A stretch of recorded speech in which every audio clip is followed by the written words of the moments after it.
السلام علیکم۔ کراچی میں ایک اور دلخراش حادثہ، 6 سالہ بچے کو کچلنے والا ٹرک ڈرائیور پڑوسی نکلا۔ واقعے پر علاقے میں فضا سوگوار اور ہر آنکھ اشکبار ہو گئی۔ کیا آپ حالات حاضرہ سے آگاہی حاصل کرنا چاہتے ہیں؟ خبر کے پیچھے چھپے اصل حقائق جاننا چاہتے ہیں تو ابھی سبسکرائب کیجئے دل مل پاکستان کو اور ساتھ ہی گھنٹی کے نشان پر کلک کر دیں۔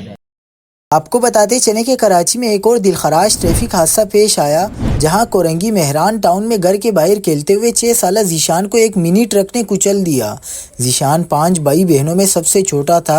حادثے کے بعد ٹرک ڈرائیور موقع سے فرار ہو گیا، تاہم پولیس نے جائے وقوع پر پہنچ کر ڈرائیور کے بھائی کو حراست میں لے لیا۔ بچے کو کچلنے والا ٹرک ڈرائیور پڑوسی نکلا۔ ڈرائیور اکثر منی ٹرک گھر کے باہر گلی میں ہی پارک کر دیتا تھا، تاہم حادثے کے بعد فرار ٹرک ڈرائیور کی تلاش جاری ہے۔ دوسری جانب کراچی کے علاقے گلستان جوہر میں کلینک میں آگ لگنے کے نتیجے میں ایک ڈاکٹر جھلس کر جاں بحق ہو گیا۔